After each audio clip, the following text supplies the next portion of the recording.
നമസ്കാരം. വീണ്ടും ലോകമഹായുദ്ധത്തിന്റെ ആശങ്ക ഉയരുന്നു.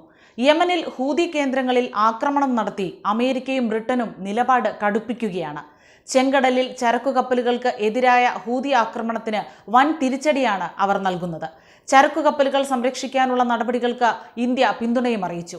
വിദേശകാര്യമന്ത്രി എസ് ജയശങ്കർ US സ്റ്റേറ്റ് സെക്രട്ടറിയുമായി ആശയവിനിമയം നടത്തി. ഇതോടെ കടലാക്രമണത്തിൽ പുതിയൊരു സഖ്യം രൂപപ്പെടുകയാണ്. യമനിലെ ഹൂതി വിമത കേന്ദ്രങ്ങൾക്കെതിരെ വ്യോമാക്രമണം പ്രഖ്യാപിച്ച് US UK സൈന്യം രംഗത്ത് വരികയായിരുന്നു. ചെങ്കടലിൽ ഹൂതി ഭീകരരുടെ ആക്രമണം പതിവായ സാഹചര്യത്തിലാണ് അമേരിക്കയുടെയും ബ്രിട്ടന്റെയും നടപടി. 27 കപ്പലുകൾക്കെതിരെയാണ് ഹൂതി ഭീകരർ ആക്രമണം നടത്തിയത്. തുർക്കിയിൽ നിന്ന് ഇന്ത്യയിലേക്ക് വന്ന ട്രക്ക് കാരിയറും ഹൂതി ഭീകരർ പിടിച്ചെടുത്തിരുന്നു. ഇതിനി അനുവദിക്കില്ലെന്നാണ് അമേരിക്കയുടെ പക്ഷം. ഗാസയിലെ ഇസ്രായേൽ ആക്രമണ പശ്ചാത്തലത്തിലാണ് ഹൂതികൾ കടലാക്രമണത്തിന് ഇറങ്ങിയത്. ഇതിനെ പാശ്ചാത്യ ലോകം എതിർക്കുന്നു എന്നത് പുതിയ യുദ്ധ സാഹചര്യം സൃഷ്ടിക്കാൻ ഇടയാക്കുന്നു. യുദ്ധക്കപ്പലുകളും അന്തർവാഹിനി കപ്പലുകളും ഉപയോഗിച്ചാണ് അമേരിക്കയും ബ്രിട്ടനും ആക്രമണം നടത്തുന്നത്. സനായിലും ചെങ്കടലിനോട് ചേർന്നുള്ള ഹൂതി ശക്തി കേന്ദ്രത്തിലും അതിശക്തമായ ആക്രമണമാണ് നടത്തുന്നത്. അതിനിടെ ചെങ്കടലിൽ കപ്പലുകൾക്ക് നേരെ യമനിലെ ഹൂതികൾ നടത്തുന്ന ആക്രമണത്തെ അപലപിച്ച് UN രക്ഷാസമിതിയും പ്രമേയം പാസാക്കി. 15 അംഗ രക്ഷാസമിതിയിൽ അൾജീരിയ, ചൈന, മൊസാംബിക്, റഷ്യ എന്നിവ വോട്ടെടുപ്പിൽ നിന്ന് വിട്ടുനിന്നു. അതായത് റഷ്യയും മറ്റും അമേരിക്കയെയും ബ്രിട്ടനെയും പിന്തുണയ്ക്കുന്നില്ല എന്ന് വ്യക്തം. അമേരിക്കയും ജപ്പാനും ചേർന്ന് അവതരിപ്പിച്ച പ്രമേയത്തെ 11 രാജ്യങ്ങൾ അനുകൂലിച്ചപ്പോൾ ആരും എതിർത്ത് വോട്ട് ചെയ്തില്ല.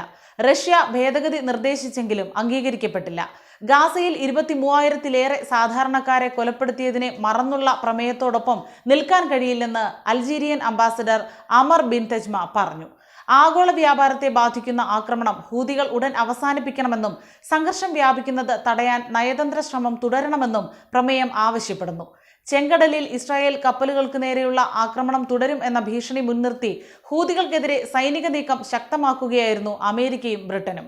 ആക്രമിച്ചാൽ തിരിച്ചടിക്കുമെന്ന് ഹൂതികളും വ്യക്തമാക്കി. ഹൂതി ആക്രമണത്തെ കഴിഞ്ഞ ദിവസം UN രക്ഷാസമിതി അപലപിച്ചിരിക്കെ സൈനിക നടപടിക്ക് നയതന്ത്ര പിന്തുണ ഉണ്ടെന്നാണ് അമേരിക്കയും ബ്രിട്ടനും വിലയിരുത്തുന്നത്.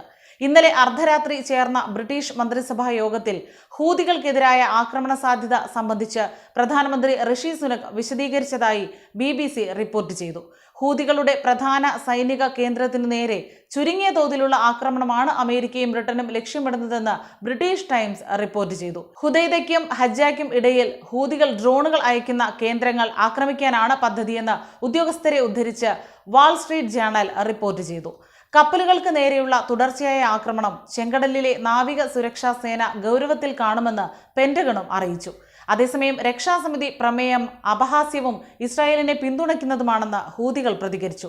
ഇസ്രായേൽ കപ്പലുകളുടെ സഹായത്തിന് ആരു തന്നെ വന്നാലും തിരിച്ചടിക്കുമെന്നും ഹൂതികളുടെ മുന്നറിയിപ്പ് നൽകി. ഒമാൻ സമുദ്രത്തിൽ തങ്ങളുടെ എണ്ണ ടാങ്കർ പിടിച്ചെടുത്ത ഇറാൻ നടപടി നിയമവിരുദ്ധമെന്ന് പെന്റഗൺ കുറ്റപ്പെടുത്തി. നടപടി അന്താരാഷ്ട്ര നിയമങ്ങൾക്ക് വിരുദ്ധമാണെന്നും പെന്റഗൺ പറയുന്നു.